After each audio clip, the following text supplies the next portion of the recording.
Good morning, everyone, and welcome to the first session of the day. I've just realized I've got one technical problem right away. Of course, the iPad's a little bit difficult to read in these bright lights, but I'm sure we'll manage. Those of you that are awake and on the ball will have realized there's one immediate feature of this panel, which is that we are majority male today. This is a disclaimer. This was not my doing, but it's a fact that we can't escape. We hope you won't hold that against us. I have been given this microphone, which was described to me as a Madonna, and I said, "Okay, fine. What about the rest of the outfit?" And Jennifer right away said, "Sure." So I had to back off quickly. You'll be relieved I'm not wearing cones. To get on with business, my name is Hugh Carnegy. I'm the Paris bureau chief of the Financial Times, where I've been based in Paris for the last 2 years. I've worked for the FT for a very long time in a number of different places, including the Scandinavian countries and in Jerusalem. And I spent quite a number of years in our London headquarters grappling with the great challenge of the day, which of course is the transition to digital and making our traditional newspaper operation transform into an online-dominated news operation. I have a terrific panel here with me, who I will introduce in a moment. Let me just sketch the background a little bit. We're talking today about, the title is Future Europe, Cooperate to Compete. The EU was the project of cooperation in order for European countries to be more competitive in the world economy. Can this vision still inspire, and where might a new driving force come from? In a way, the background is pretty gloomy. This year's Eurobarometer survey showed only 24% thought the euro was the best thing about the EU, 20% thought it was the economic power of the EU, 20% named the political and diplomatic influence of the EU in the world. So not a great deal of confidence there. There's clearly a pretty serious malaise over the future of Europe.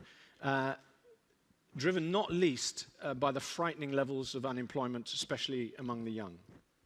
When we look around the EU right now, ahead of next May's European elections, we see openly anti-EU parties, not just Eurosceptic parties, but Euro-hostile parties on the rise. Here in France, there was a poll this month which showed the Front National, the populist far-right party, in the lead, ahead of both the mainstream French political parties in the run-up to that election.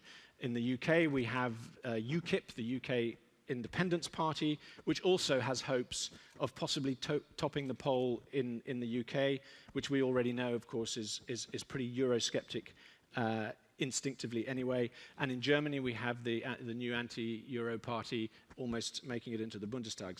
So this is the background. Now, the leaders of the EU may feel, I think with some justification, that the worst has been avoided. With the economy starting to recover, there are some grounds for optimism. But clearly, we're very far from the vision of Europe as a dynamic driving force in the world. So we're going to try and address this on the panel and look at what should be done to try and put some fire back in the European belly. You'll notice that not only are we majority male, but gender issues are not a specific part of this topic, but I'll just note as we start, the Boston Consulting Group paper that was published yesterday showing that full and equal deployment of women in the French economy would add nearly 0.5% to growth annually. And that's a pretty striking figure. Ruth, you're going to be very pleased that I mentioned that. But it is, that it in itself poses a question about what are we doing wrong that is not deploying this great resource? And of course, there are other resources that we could be deploying. So now, the panel. Starting on my far right, I'll work this way. I hope I don't get anybody confused or mixed up. So we've most of us met for the first time this morning. But on my far right, we have Antoine Frérot, who's the chief executive of Veolia Environnement, Veolia Environment, which is, I think I'm right in saying, the world's biggest provider of environmental services. That means water treatment, all kinds, waste management, all those kinds of things which make life, which are essential to life, which maybe you don't notice except when you put your recycling bag in the wheelie bin, but are a vital part of our life. Then we have Hans-Paul Bürkner, who's the chairman of Boston Consulting Group, the author of yesterday's, not personally the author of yesterday's study, I think, but the BCG, one of our major consulting groups. Renate Hornung-Draus, who is the excuse me, the managing director of BDA, the German Confederation of Employers. We have Fiorella Kostoris Padoa-Schioppa from Italy, who is currently a board member of ANVUR, which is the Italian agency for evaluating universities and research centers, and is a professor of economics. And finally, we have Laurent Freixe, who is the executive vice president for Europe for Nestlé. Nestlé, massive multinational, a consumer-facing company which needs no introduction, I think. So let's get the ball rolling. Now, oh yes, I'm going to get ticked off if I don't remind you that there is the feedback system we are operating here, Wissembly, and I thought there was going to be a guide up. I hope, yes, there's a guide up here encouraging you to SMS or tweet or use your smartphone to send us messages, which will be fed back to us here. Renate, who was very properly anxious that at a panel she was previously on, she couldn't see the contributors' messages because they were on the screen behind, and some of them were pretty rude, and she thought that was a bit unfair. So if you want to be rude to Renate, she will be able to see it on the screen in front of her. I'm not encouraging you to be rude to Renate, or indeed to anybody on the panel, except perhaps me, but there we are. So I'm not going to run through in detail all these instructions, which I probably haven't completely internalized myself, but please do that because I'll be looking out for your comments to feed back to the panel. We're going to have a discussion through each of the members of the panel, and we want to keep it as fluid and as active as reactive and proactive and interactive as possible. So please do feel you can contribute, and I will as appropriate, pose questions here. So I thought we would start with Renate. Renate, Europe is beginning, we hope fervently to emerge from a very difficult period, from the crisis. Very simply, what is it that you think Europe needs to do now to really take a step forward and entrench a recovery that so far is apparently pretty tentative? Do we all need to become more like Germany, which is always held up as the example of the great success story of the EU at the moment? Thank you, Hugh. Well, the short answer would be, of course, not everybody needs to become like Germany, and Germany doesn't want this to happen either. But before I come to this forward-looking question, I think we need to dwell a little bit on what you highlighted in your introduction, which is a certain discrepancy on the one hand between Europe doing still fairly well and coming out of the crisis, but at the same time a huge malaise with the European integration and a lack or a loss of acceptance politically of European integration. And I think we need to look at this if we want to really move forward in a sustainable way and economically viable way. So, as I promised to you, I'm maybe going to be a bit provocative, but I would like to throw into the debate some points to discuss. Also to discuss in the business community, because in the business community very often we tend to focus on figures, but we maybe ignore the political dimension or the social and societal dimension of our project.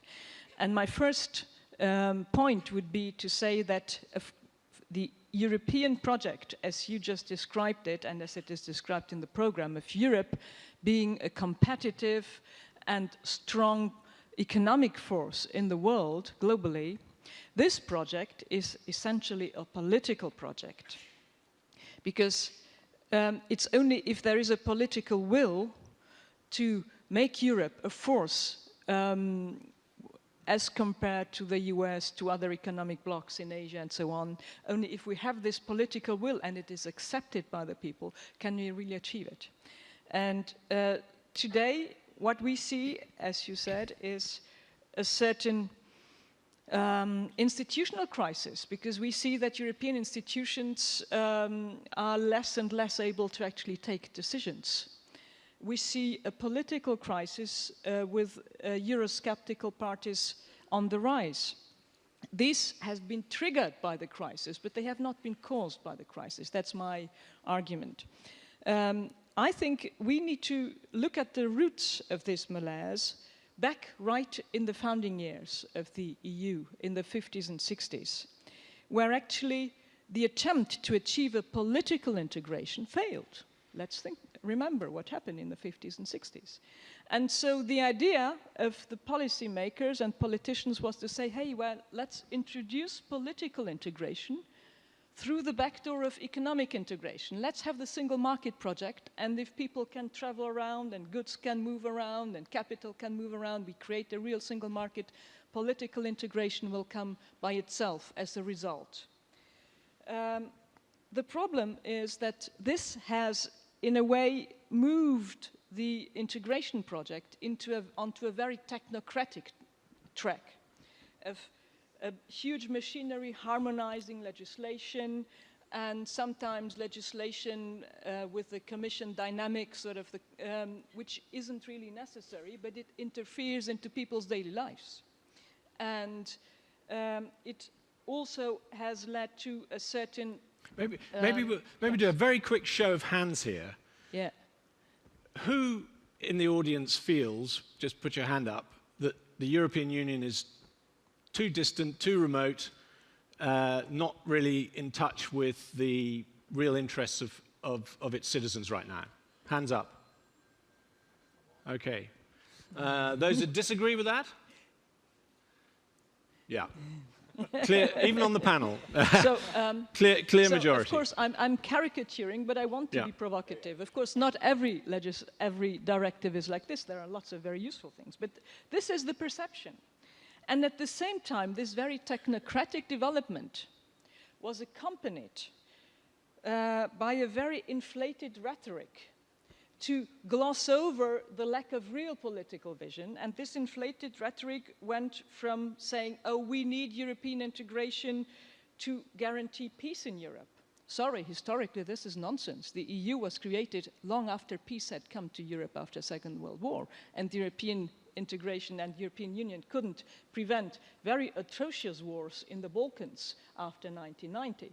So the peace project is just too inflated as a rhetoric or as a project when we at the same time speak about social security coordination or... Fiorella obviously disagrees. And so on. Fiorella, just... let me just say there is a discrepancy between the technocratic approach, which is perceived by people, and the rhetoric of peace. Now, I'm not saying that European integration is not important for peace, but what I'm saying is that the current perception and the way the integration has moved to purely economic single market integration is not in tune with what it pretends to be. And I think we need to change this. It's interesting because it doesn't, I mean, to my generation, the sort of post-war generation, we were still imbued with what had gone before. And so we saw the European project principally, instinctively, I personally still feel that as being something that guarantees peace in a continent that had been so utterly devastated by conflict for 2 centuries and more. But that doesn't seem to resonate anymore, particularly with the rising generation. That's exactly the point, because people say, well, hang on a minute, is it really these directives which are very technical, which are very detailed, is it really the European semester only, which makes very hard reforms, which guarantees peace? No, there's a link. There's a missing link, and this missing link is the political vision, because the political vision is no longer credible to the people. That's my provocative argument. And now, to come to the future, I think we need to be aware of the realities that with the enlarged European Union, and now we don't only speak about the Eurozone, we speak about eastward enlargement, the political objectives and also the societal visions have become much more divergent. So it's not an automatic convergence politically if we just say economic integration. Actually, it can lead to explosions or to divergence or to centrifugal forces growing, and we see them growing now. And in order to move to European integration again, to be accepted and to be viable, and to make Europe competitive, I think the political dimension is to say, in a way, I'm somehow taking up what Cameron said in his speech. Let's look at Europe politically. What do we want to achieve in the world? And let's refrain from interfering into people's lives too much with technical directives and so on, but let's focus on the real objective, the political objective, make it again into a political project, and then, which is the basis and which requires a competitive Europe. And then we will probably be able to find on this political level the force and the acceptance to actually do the reforms which you need. And now to your last question, does everybody have to become like Germany? Of course not. And the very process of the European semester, which is the economic coordination process linked to the Eurozone, but also to the non-Euro countries, it's a bit complicated, all this. But it's precisely not a harmonization approach. It's an approach of peer pressure, it's an approach of coordination, but which leaves the way in which economic results are achieved to the national decisions and to the national paths. Right. And it's a shame that all this is being blamed on the EU or on certain countries in the EU, because that's not what it should be. But I think there's a link between this erroneous way of getting the integration done. Okay. Just a quick follow-up there. I think we can all agree that Europe needs a new political vision, but what can we outline it in some way? I mean, what is it that I mean, we talk about inspiring people to believe again in the European project. Well, I would highlight 2 issues, which are, when we look back into the European history and European culture, the diversity, the unity in diversity. We have very diverse, we speak many different languages. unlike in the US. We have very diverse social features and societal developments. Look at Eastern Europe, look at the Orthodox, Catholic, Protestant, Jews, all live together. They have managed to find a way to live together in Europe. And that means we have to respect this diversity. That's one strength, and we have to use it as a strength. And the second one is, of course, another feature, which is the education, the enlightenment, people being curious, being innovative, finding out. And I think here we don't have to be afraid of other parts of the world. Maybe my colleagues from the global Boston Consulting, for instance, you will share with us. I remember, for instance, Japan. We were all scared to death of Japan 20 years ago in the early 90s. Today we see, well, we don't have to be afraid of Japan. And maybe a similar phenomenon is coming with China. So let's put up our strength, education, innovation, curiousness, enlightenment, rational thinking, human rights, and so on, and make them more self-conscious. Renate, we have some questions. I'm going to pick on one. You'll be glad to know it's not rude. Do you believe in a two-class Europe between economically efficient countries and the others? And what would it take to evolve that way? I wonder whether one might also just turn that question a little bit. You mentioned Britain, and we all know about the British attitude towards the EU against a more federal approach. This idea of kind of a multi-speed Europe, is that a way forward? Well, I don't like the notion of two-class Europe, because Europe, the member states of the European Union are very, very diverse. You go from Bulgaria, Romania, to Denmark, Sweden. You have a huge diversity there, but also in economic culture, in economic development, in economic patterns. It's and we have to take account of this difference if we want to really make everybody move forward. So I don't think it's about two-class, it's about moving everybody forward, but then it has to be done in a way that it is accepted by the people and it is accepted politically. Very quickly, do you think it's inevitable that Europe will move at different bits of Europe will move at different speeds? Well, this is what's happening already. We have the Eurozone, we have the European Union with the non-Euro countries. We have the European Economic Area with Norway. We have Switzerland, which is also associated to the EU. We have the neighborhood policies with Eastern Europe, also very strong association agreements and the Mediterranean policy. So there is a huge diversity. I think we need to have this diversity, but to move closer together with a political project. Okay, great. Thank you very much. Now, we need to keep moving on, so I'm going to come to Antoine next. And we're going to get a bit more practical now. I think we're going to get down on the ground where things are really happening in a practical way. Veolia is a company, as I said, which is delivering services to the public at a street level. So, Antoine, I beg your pardon? Not only, I know, but so from your perspective, what do you think Europe should be doing to restore confidence, to help develop jobs and confidence? What are the kind of practical things from where you sit that you think can help restore this confidence and faith in the European project? Yes, good morning to everybody. Just to come back 1 minute about what Renate said. We could talk a lot about the European crisis, and it is true that the legitimacy of Europe or the European project is contested both on economical and political front.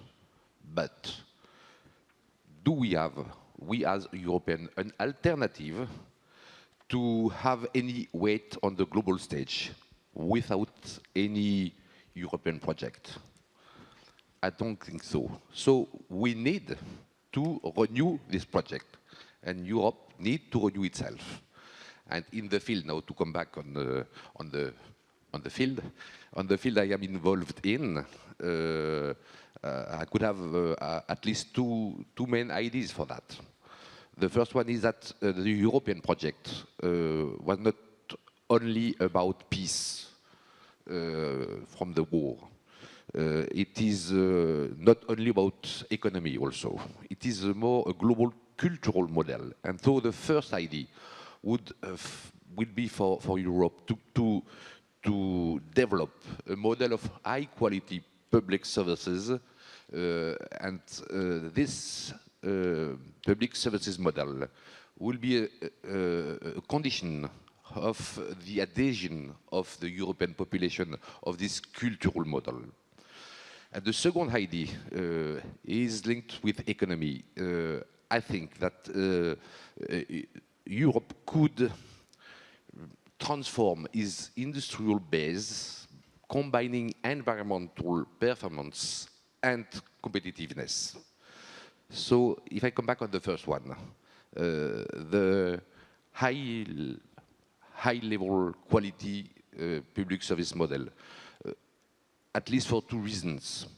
The first one is that such high-level quality public service model is contributing to the development of the cities and the regions, and of the attractiveness of these cities and regions.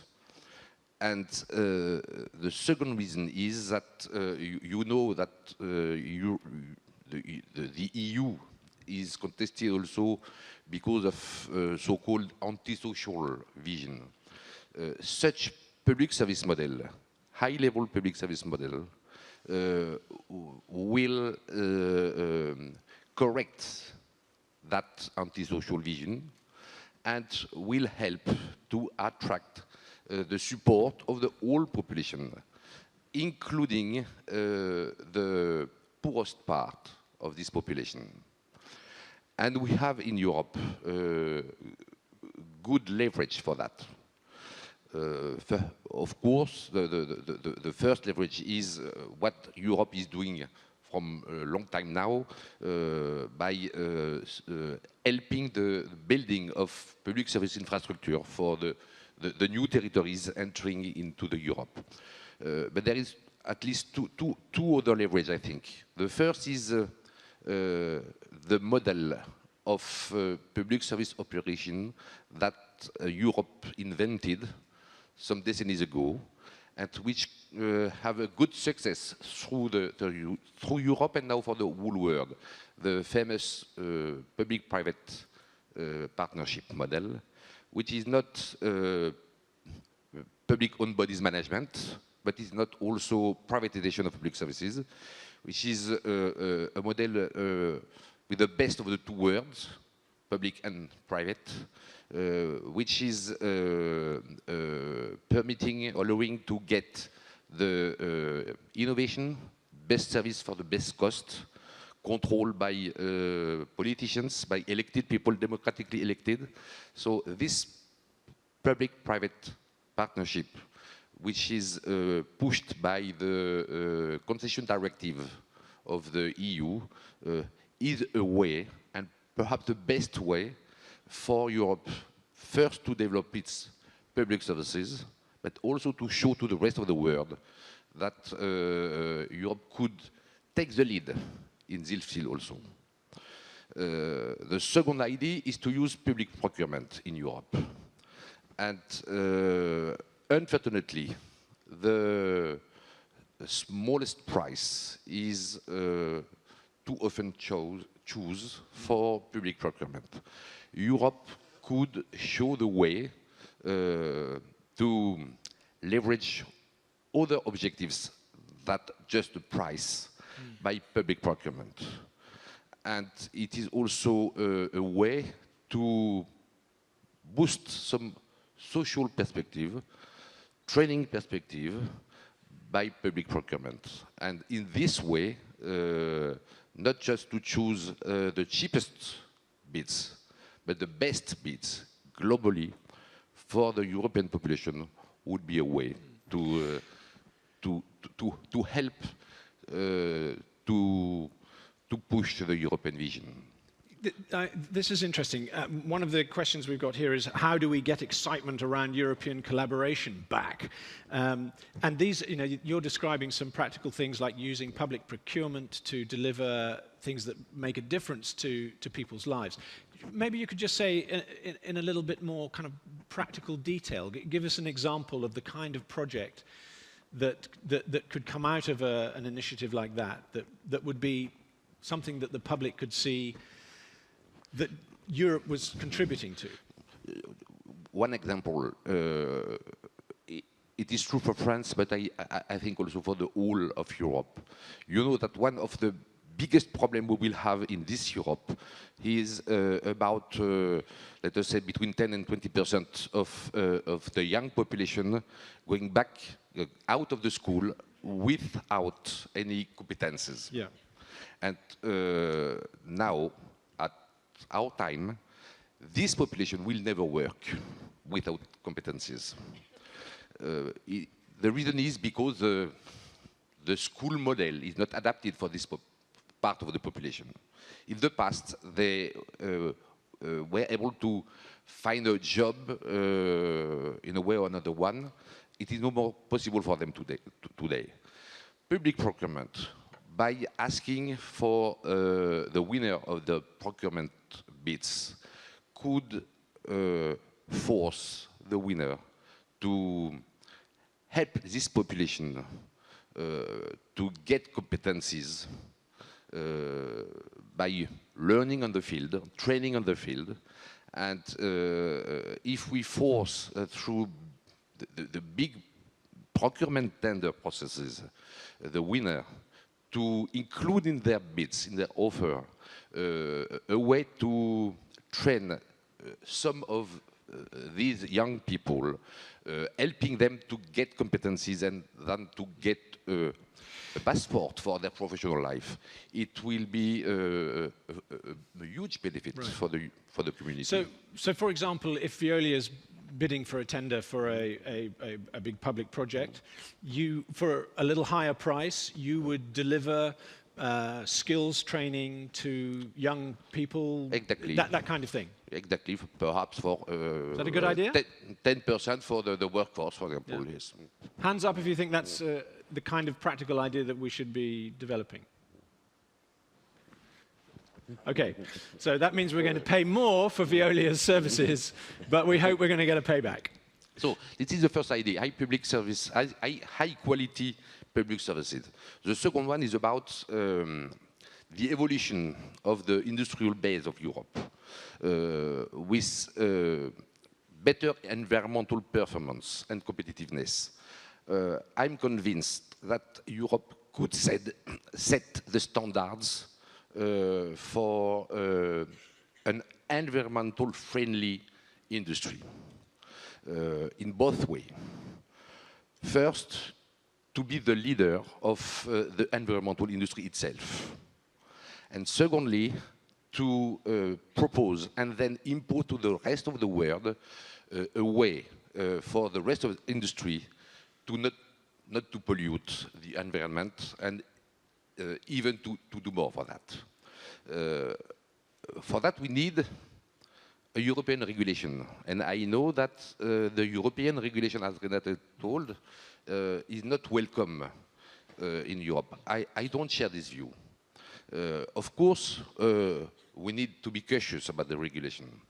But a European regulation, a clever one, could help Europe first to build technologies, know-hows, competencies, and then to export them, to have, first of all, a real environmental industries. A good example could be the circular economy, the recycling business, the business which is doing waste or transform waste into resources, and then also to help the rest of industry to be cleaner and to export this view outside. For sure, today Europe is the best place to develop these environmental technologies. two examples. The first one could be the wastewater. You know that we could have, in some parts of the world, and we still have, water scarcities.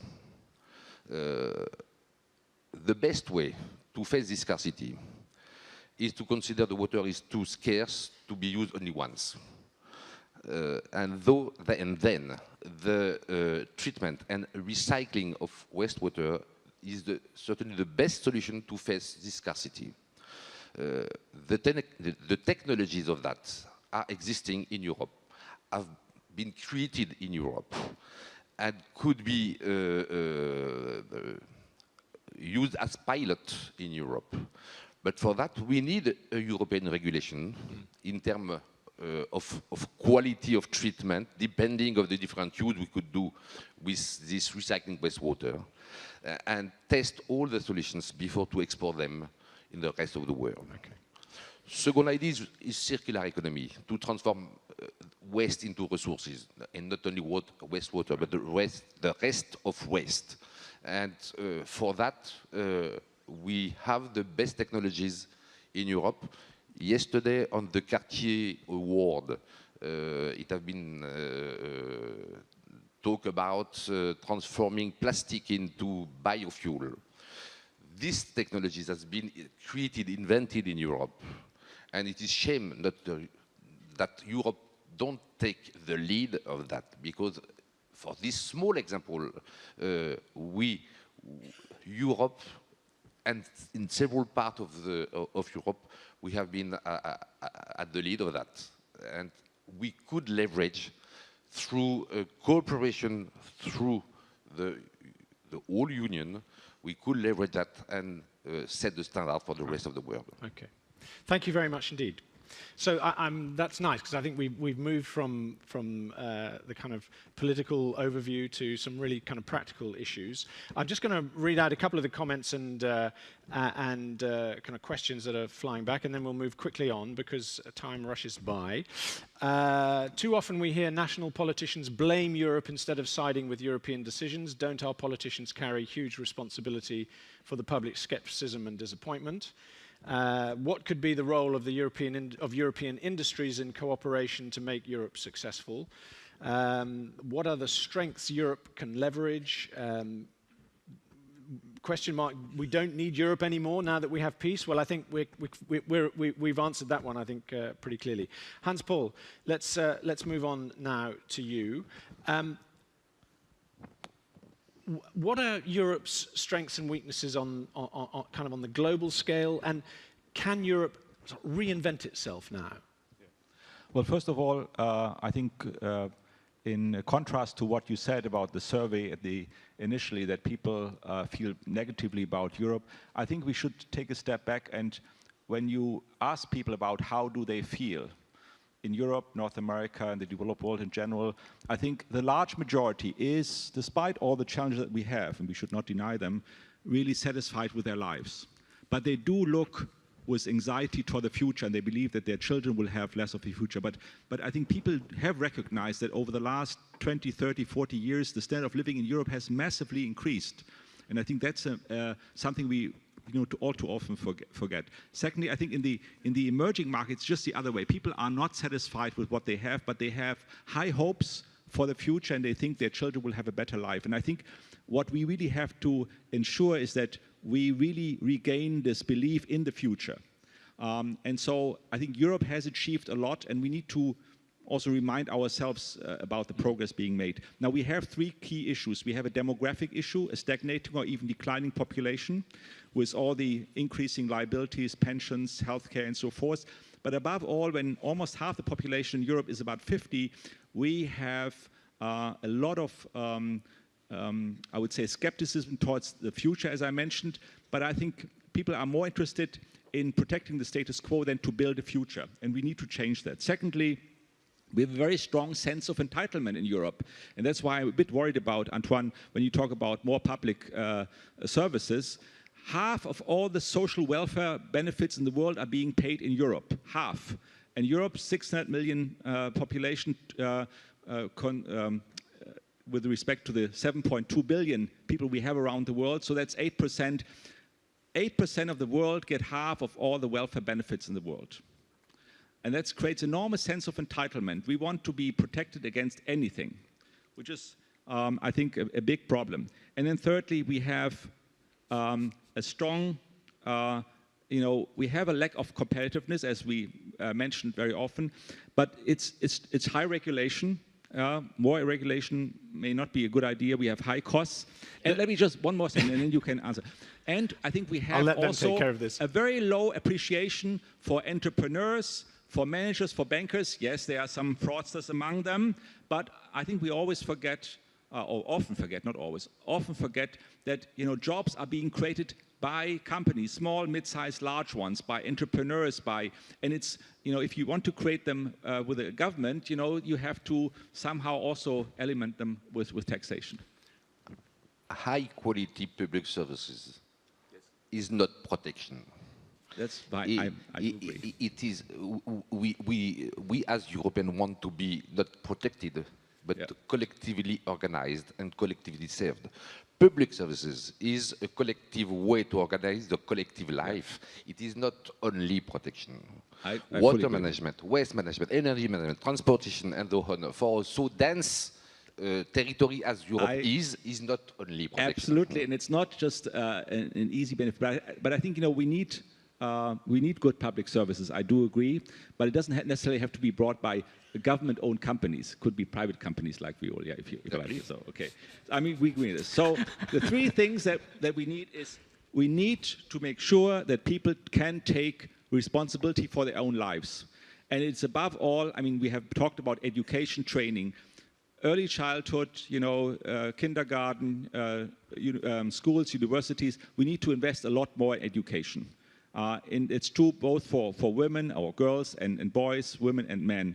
And I think that will be really key, because unemployment is the unemployment of the unskilled or low-skilled people.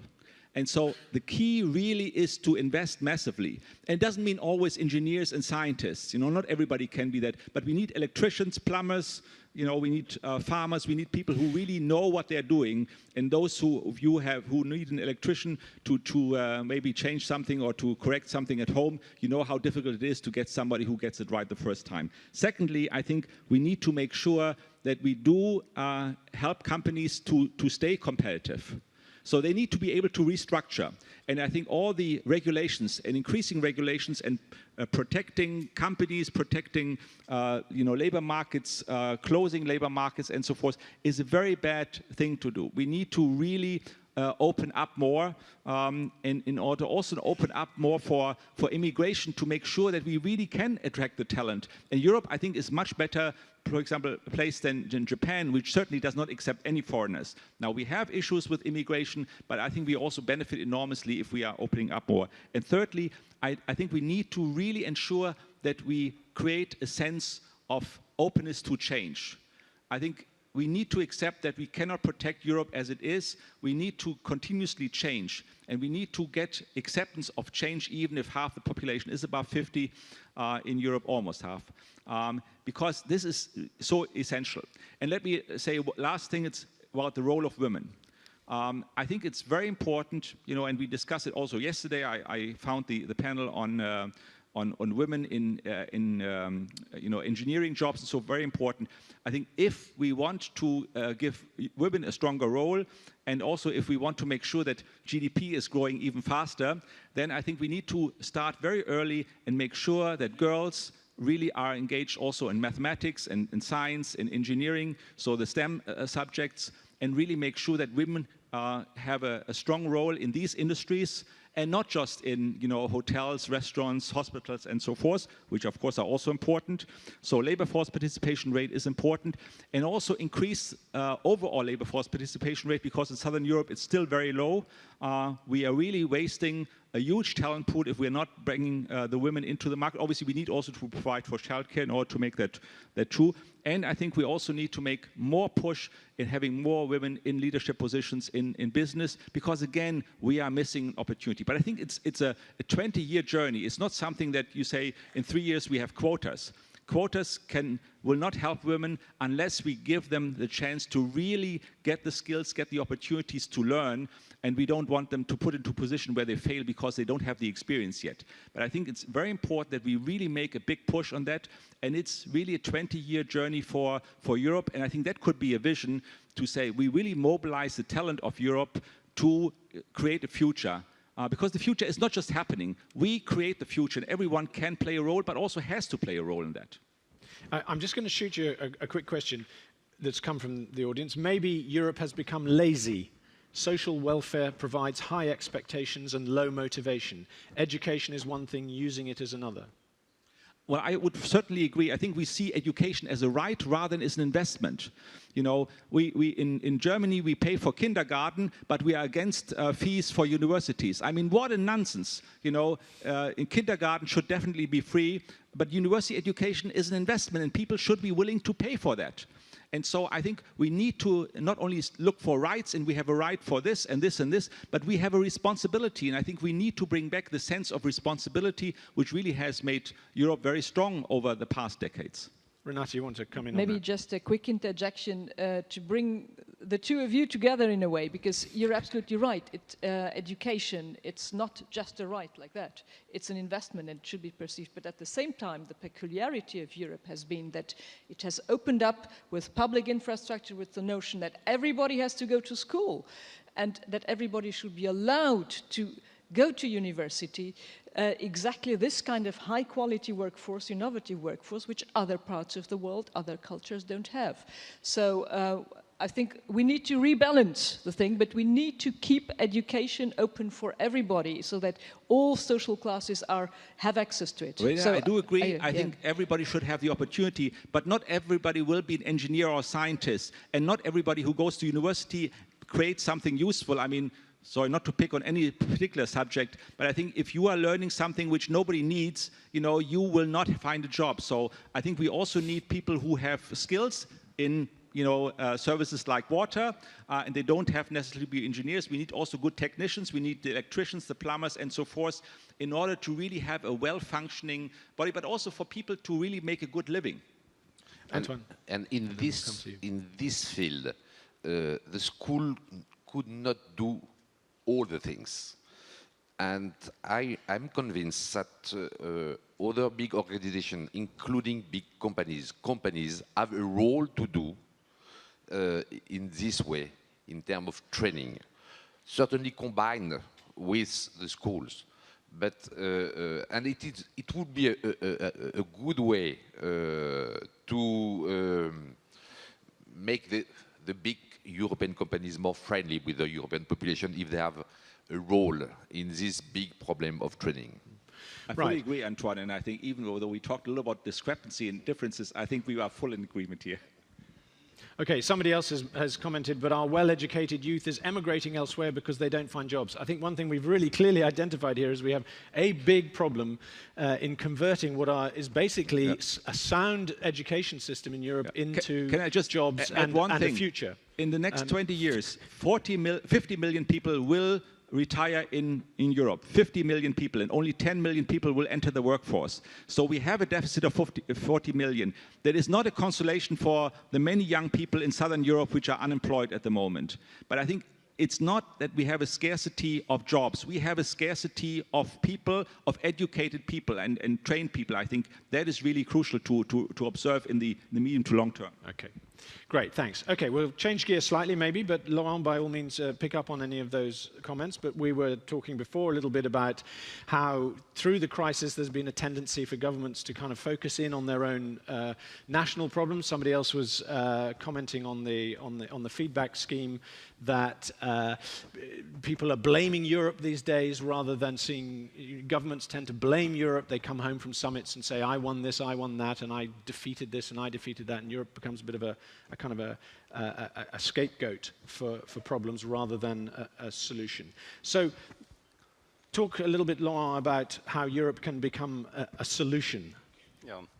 Yeah, I'm a little bit concerned to see that some of the major achievements of the European integration are today overlooked as if they were for granted, like peace and stability, or like economic prosperity. Those are the achievement of a little bit more than 50 years of European integration. And it's good enough to see what's happening around.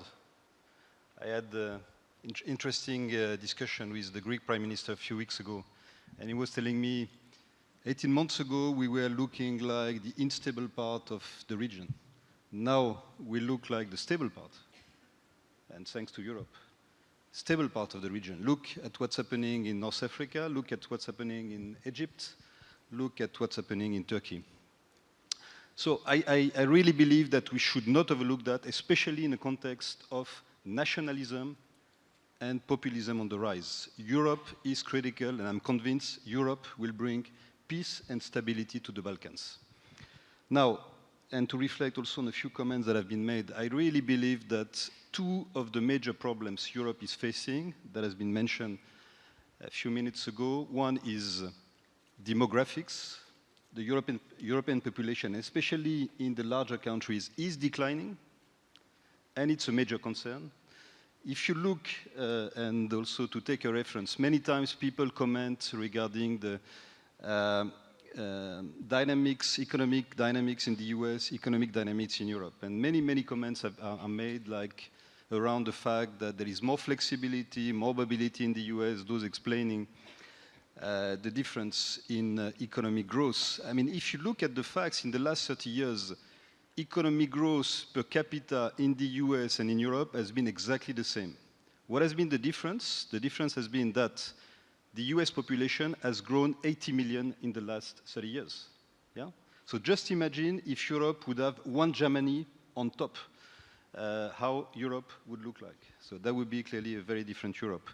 And unfortunately, the negative demographics is hampering economic development and economic prospect. That's why neighboring policy is so important. We need to have an open mind as regards neighboring countries. Ukraine is knocking at the door desperately to one way or another to join. It's a 50 million inhabitants country, extremely with a skilled workforce and lots of strengths. Turkey, North Africa. So I think we need to look in an open-minded way to the world and to the neighboring countries. Can I just...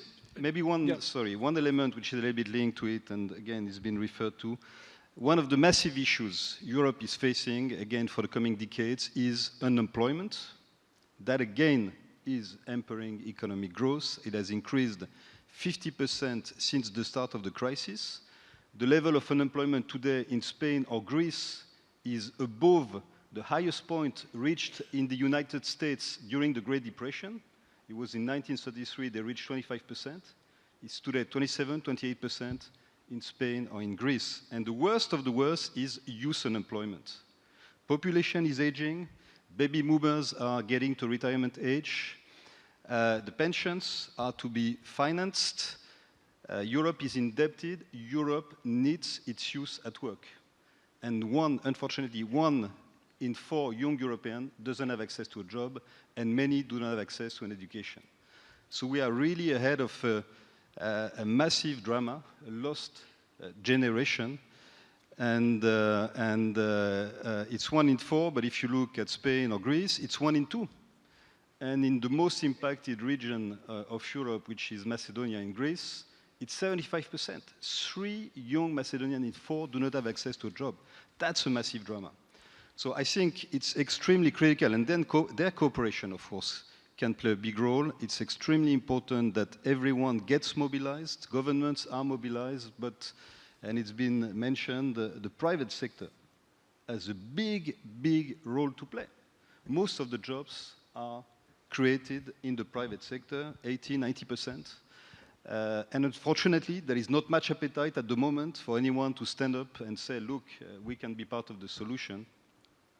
So as far as we are concerned, as we are really positive about Europe and have continued to invest throughout the crisis, we want to mobilize, we are mobilizing, and in the spirit of cooperation, we are, and we will engage, and we are engaging our supplier base, 63,000 suppliers, and asking them to join us in an alliance for youth, to propose solutions, create apprenticeship positions, create job opportunities. We will mobilize and engage our customers as well to try to make a difference for what is, in my opinion, the worst issue Europe is facing for the coming decades. It seems to me we have a real dilemma here, maybe even a paradox. Somebody else has just sent a message, I don't know if it's a tweet or an SMS, and I don't get who you are when I get these messages, but who says people will be retiring? Few people can afford to retire. Why are we so quick to waste the resources of the over 60s? So here we are in Europe with very high unemployment. We're unable to put our young people to productive use at a time when demographics are going in the wrong direction. We have a higher demand from older people maybe to stay in the workforce. In fact, you know, in a country like France, it's a real issue that there aren't enough people staying in the workforce. And we want people to be more open to immigration, which is perceived as a source of competition for jobs that are already scarce. You know, I need to wrap a hot towel around my head to figure how we get out of this. People should not retire at 60, or they should not retire at 55 or 58 or even 52, as in some countries. I think, you know, the fight across Europe is to increase the retirement age, and I think we definitely have to do this. Not because we cannot just think that somebody who is at 63 retiring is being replaced by a young person who doesn't have the skills. So I think we cannot do that mechanics as we have done in the past. I think it's very important to really increase the retirement age, because we also cannot afford to pay the pensions in the existing system. So I think we need to increase also labor force participation of the age, not just of women, young people definitely, but also of the older people. Yeah, and the situation is not the same across Europe. You got countries where indeed the problems are massive, but some countries where there is a shortage already of skilled workforce. So there the solidarity as well could play a role. Obviously, the situation in Northern Europe is very different from the situation in Southern Europe, and solidarity is one of the core values of Europe, and I think that it should play its role as well. And yes, this is part of the challenges that Europe has to face, taking care of an aging workforce, giving opportunities to the youth, and also being a little bit more open-minded vis-à-vis the neighbors and vis-à-vis immigration. Okay. That's the forward-looking vision. Okay, Fiorella, you are the economist on the panel. So we now, of course, turn to you for a shaft of light to maybe pick up on some of these issues we've talked about, and some of these real, as I've described, real paradoxes, real challenges between unemployment and getting more productivity into the economy and creating investment. Okay, let me, thank you very much. Let me go back to some of the comments which were made previously by the participants to this debate. I will start with the provocation made by Renate, according to which a political common vision does not exist in Europe. I totally agree with her. I think this is one of the problems. However, I disagree on the fact that it is possible to introduce this common vision in a top-down way, as she seems to propose. For example, she said we should show that the wealth of Europe is the ability to combine unity and diversity, and that should become the political vision, one of the political principles. Now, this is perfectly a case in which it was tried, the European Union tried to do so, because unity and diversity is already a motto in the European Treaty. It's a motto in the European common currency. It is indeed a wealth in Europe, but it has not become a principle to which people agree in a deep way, because a sort of European demos is missing on this basic principle. There are many other principles which are important principles which are written in the treaties, and they are still considered in a sense something to which that people do not feel, European people do not feel as their own political principles. I make an example. The example is the idea of a social market economy. The idea of the social market economy is one of the basic ideas in the European treaties, in the European Union, and it is a way of saying in one word, in 3 words, the fact that Europe should and is able to combine efficiency and equity. Efficiency meaning the ability of providing all sorts of commodities and services and use correctly capital and labor and other productive factors. And equity would be something related to parity between men and women, cohesion policies, education perhaps, which might be at the same time an investment and a consumption for many people. Now, why this... Fiorella, I'm very sorry to interrupt you, but Antoine has to leave now, so we'll just let him slip away and we'll even up the gender balance a bit on the stage here. Thank you very much for your contributions, Antoine. Thank you.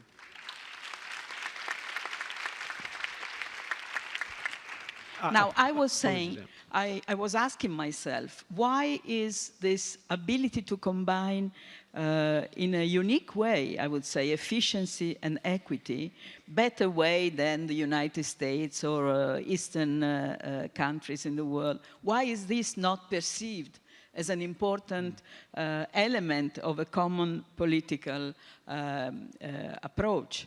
Well, I think that the reason is that while the European Union has made many important steps towards efficiency, but many more should be, of course, done, and the efficiency is a value which is shared by the European Union, but also by national member states, in terms of parity, in terms of cohesion, in terms of equity in general, we did not make many steps forward. And those steps which were made are not perceived as European, but as national. This is partly due to the fact that there is the basic idea, which is of German origin, by the way, that whatever is related to the welfare state, to the labor market, and things like that, is in fact of a national concern much more than of a European concern. So people who care a lot about healthcare, about education, about insurance, about labor market, about unemployment, perceive all these problems as problems which should be addressed and solved at the national rather than at the European level. I think that one thing we should do is to insist on the fact that many of the current problems of Europe and of the structural long-term problems in Europe should be addressed both at the European and at the national level, so that people, rather than considering that Europe is the one which gives the problems, is also the one which solves part of the problem. So I think we should do some deepening rather than only widening, as we did in Europe in the last years, and deepening in particular in those policies which are of big concern for European people. Defense, security, migration, unemployment, and so on and so forth. So looking at the future, I think that we still need to go on some of the policies Europe has done or asked national member states to do, like in austerity terms, controlling fiscal deficits, reducing public debt, and so on. I think we should do more in terms of productivity, competitiveness, and the like, which is in a sense the German way of getting out of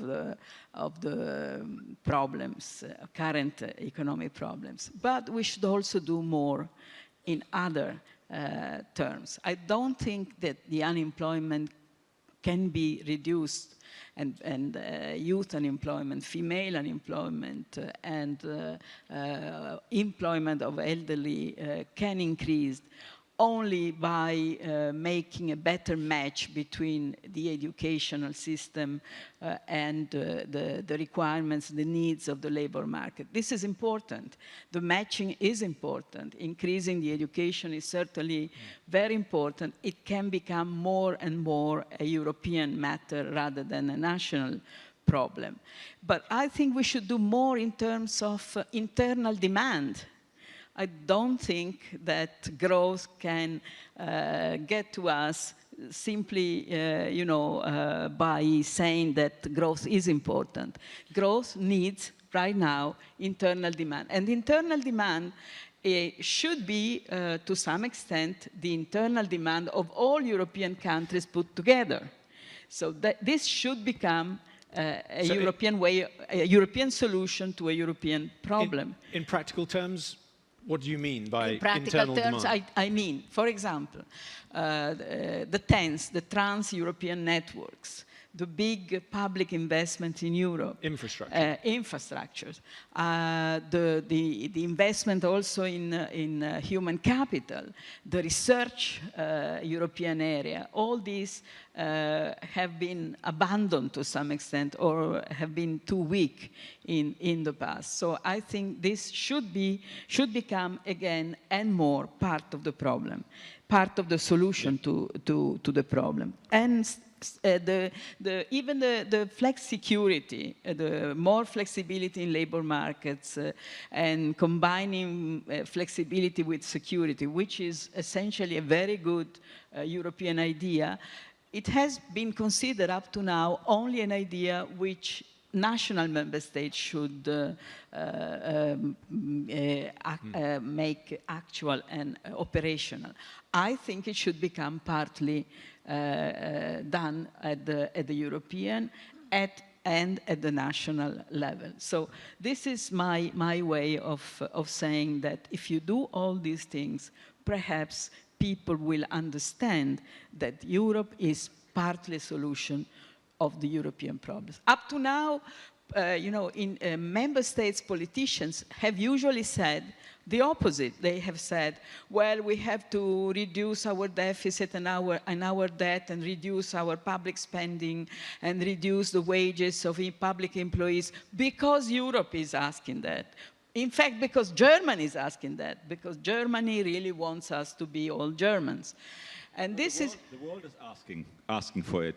I think if Europe, it's not the Germans, sorry for interrupting here, but I think, if Europe is not competitive in the overall global economy, it will continue to fall behind. And so it's not Germany or Europe demanding, it is the world economy demanding if Europe wants to play a role. I totally agree. I'm not a politician. I was talking about what the member states politicians say to the population. And this is why Europe is considered to be the scapegoat rather than the solution of the problems. Renate.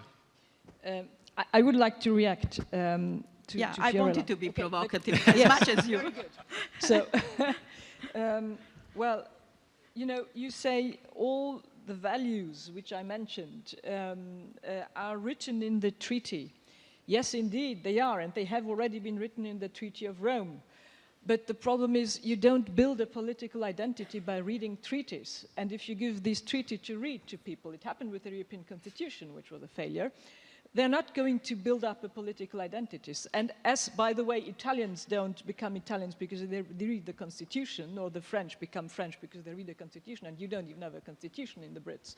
No, we don't have one to read, so... Well, exactly, not one to read, exactly. So the point I want to make is there's one thing, having legal texts, and there's another thing, building a political acceptance and vision, which is not to be done with legal texts only. And the best example, by the way, that this could be achieved was Jacques Delors, when he was Commission President, he did develop a vision for Europe, for the single market, for making Europe competitive.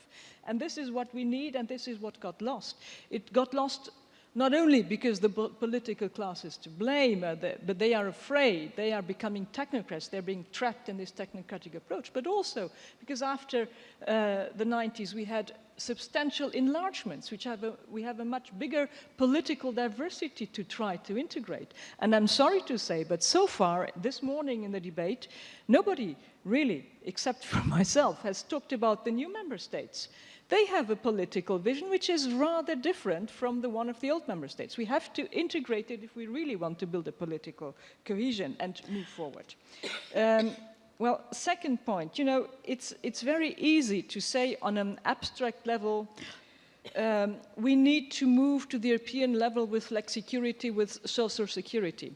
Now, I am in the, as the Germans say, in Maschinenraum, in the machinery room, when it comes to these directives trying to harmonize labor law, social security, and we are now discussing at European level a European unemployment insurance as automatic stabilizers. Now, the devil is in the detail, and that's precisely the point where we have to get the right balance. What do we harmonize? What do we keep in national responsibility?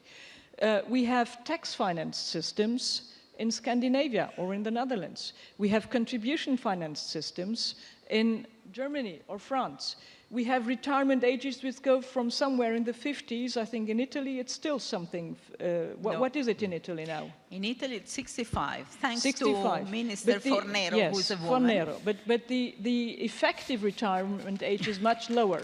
And we have a discrepancy between the legal retirement age and the effective retirement age. Now you go to Sweden, it goes up to 69 now. It's 67. In Germany, it was 67. In Greece, there's a much lower retirement age. Yeah. And of course, I appreciate there's a problem for older workers. Do we give them employment? Do they have a chance to stay on the labor market longer? That's an issue, but it's an economic issue. It cannot be solved by some kind of European regulation. Okay.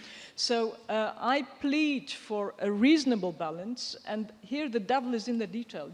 At the high level of abstraction, everything can be Europeanized. But when you get into the social systems, it really gets very complicated. Right.